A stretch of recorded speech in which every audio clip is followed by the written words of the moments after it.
In a small, cozy village nestled between rolling hills, there stood an old stone cottage that had been home to generations of the Greene family. The cottage, with its ivy-covered walls and blooming garden, was known for its warmth. Not just in the glow of the fireplace, but in the hearts of those who lived there. Evelyn Greene, the matriarch of the household, was a kind-hearted woman in her mid-60s. She had silver hair tied back in a bun, warm brown eyes, and a round face that always seemed to be smiling. Her days were filled with tending to the garden, baking, and caring for her grandchildren who often visited.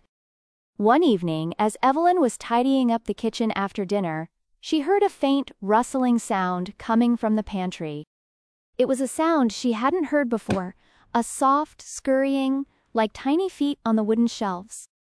Curious and a bit cautious, Evelyn slowly opened the pantry door, her eyes scanning the shelves for the source of the noise. To her surprise there, among the sacks of flour and jars of preserves, was a tiny mouse.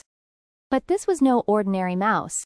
He had a small leather satchel slung over his shoulder and was nibbling on a piece of cheese with great relish. The mouse looked up at Evelyn with wide, intelligent eyes, and in that moment, she realized this was no ordinary intruder. "Well, aren't you a bold little fellow?" Evelyn said with a soft chuckle. The mouse froze for a moment, then, much to Evelyn's astonishment, stood up on his hind legs and gave a polite bow. "I beg your pardon, dear lady," the mouse squeaked in a surprisingly clear voice. "My name is Oliver, and I'm merely a traveler seeking a bit of sustenance." Evelyn's eyes widened in surprise, but her kind nature quickly took over. "A talking mouse? Well, this is a first. You must be quite the traveler to end up in my pantry. How about I fix you something a bit more filling?" Oliver's eyes lit up with gratitude. "You are most generous, dear lady. I would be eternally grateful." As Evelyn prepared a small feast for her unexpected guest, a slice of bread, a piece of cheese, and a thimbleful of milk, she noticed that Oliver was not alone. From behind a jar of honey, two smaller mice peeked out, their tiny eyes filled with curiosity and a hint of mischief. They too wore little scarves, though theirs were blue and green respectively. "And who might these little ones be?" Evelyn asked, smiling warmly. Oliver, slightly embarrassed, introduced them. "These are my children, Pip and Squeak. We travel together, though I must admit they are often more trouble than help." Pip and Squeak scampered out from their hiding place, each giving a tiny bow. "Pleased to meet you, ma'am," they chimed in unison. Evelyn laughed, her heart melting at the sight of the little family. "Well, it seems I have more guests than I expected. Let's make sure everyone is fed." Days turned into weeks, and Oliver and his children became regular visitors to the Greene cottage. Each evening, Evelyn would leave out a small meal for them, and in return, Oliver would share stories of their travels. Pip and Squeak, being young and full of energy, would often get into mischief, knocking over jars or chasing each other around the pantry.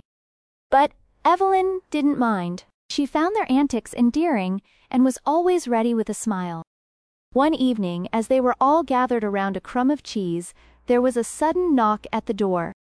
Evelyn opened it to find her curious grandchildren, Emily and Jack, standing on the doorstep. "Grandma, we smelled something yummy." "What's for dinner?" Emily asked, her eyes sparkling with excitement. Evelyn chuckled and let them in. "Come on in, my darlings.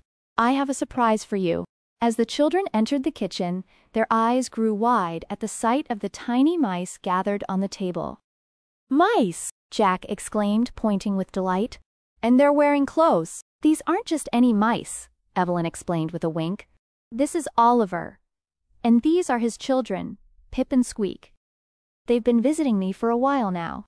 The children were enchanted by the tiny family. "Can we play with them, Grandma?" Emily asked eagerly. Oliver, ever the gentleman, stood up and gave a small bow. "We'd be honored, Miss Emily." Pip and Squeak, however, were already off and running, leading the children in a game of hide-and-seek around the kitchen. Laughter filled the cottage as the little mice darted in and out of cupboards, with Emily and Jack chasing after them. Evelyn watched with a smile, her heart swelling with joy. Her home was full of life and laughter, just as it should be. As time went on, Oliver, Pip, and Squeak became part of the family.